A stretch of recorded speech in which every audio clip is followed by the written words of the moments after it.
अस्सलाम वालेकुम दोस्तों, उम्मीद है आप सब लोग खैर से होंगे। बात करेंगे ओमान में कोरोना केसेस के मतलब, इसके अलावा लॉकडाउन के दौरान शॉप्स के मतलब और ये भी कि वीज़ा, मेडिकल, रीन्यूअल और दीगर सर्विस के बारे में। आज 5 मई 2021 और दिन है बुध का। आज बुध है तो कुल्लूस उस्मान की जो किस्त है वो भी बड़ी धांसू किस्म की होनी है। तो बात करते हैं ओमान की खबरों के मतलब। 770 पिछले 24 घंटों में कोरोना के केस रिपोर्ट हुए हैं और 9 वफ़ात हुई। इन्ना लिल्लाहि व इन्ना इलैहि राजिऊन। ओमान में कोरोना केसेस से वफ़ात पाने वालों की कुल तादाद 2071 है, जबकि कोरोना केसेस की कुल तादाद 1,98,572 है और सेहतयाब होने वालों की कुल तादाद 1,80,547 है। 782 मरीज़ अभी तक हॉस्पिटल में एडमिट हैं, जबकि 281 मरीज़ अभी तक ICU में हैं और पिछले 24 घंटों में 75 मरीज़ों को हॉस्पिटल में एडमिट किया गया है। दुआ कर अल्लाह ताला तमाम मरीज़ों को शिफाए कामिला अता फरमाए। जो लोग वफ़ात पा चुके हैं अल्लाह ताला उनकी मग़फ़िरत फरमाए, उनके वाक़ईन को सब्र जमील अता करे।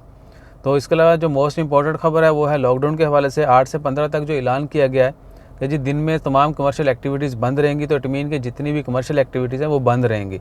सिर्फ फूड स्टोर का नाम लिया गया, बाकी जो सिंगल शॉप्स हैं, बेशक वो चिकन शॉप है, मीट शॉप है, छोटी छोटी ग्रोसरी शॉप्स हैं, उनके मतलब अभी तक कोई क्लैरिफिकेशन नहीं आई। बहुत सारे दोस्त साहब ने कमेंट किया था कि छोटी शॉप जो हैं वो ओपन रहेंगी या नहीं, तो वो भी एक्चुअली क्या है, सिंगल जो न्यूज़ में मेंशन किया गया वो स्टोर्स हैं, जो बड़े बड़े स्टोर हैं, ग्रोसरी स्टोर हो गए, वो जो है ओपन रहेंगे। बाकी शॉप्स के मतलब अभी तक कोई क्लैरिफिकेशन नहीं हुई। जैसे कोई अपडेट आती है तो वो भी आपके साथ शेयर करेंगे। और ये भी कि अगर आप ओमान में हैं और आपका वीज़ा रीन्यू होने वाला है तो मेडिकल नहीं हो रहा है, बगैर वीज़ा मेडिकल के वीज़ा रीन्यू हो रहे हैं। और ये भी कि ऑनलाइन वीज़ा जो है वो रीन्यू हो रहे हैं, जबकि सिर्फ 9 से 11 तक ऑफिस जो हैं RP के वो बंद रहेंगे, वहाँ पर फिज़िकल जाना जो है वो बंद होगा। उसके बाद 15 के बाद जैसे छुट्टियाँ ख़त्म होंगी तो वो तमाम सर्विसेज भी बहाल हो जाएंगी।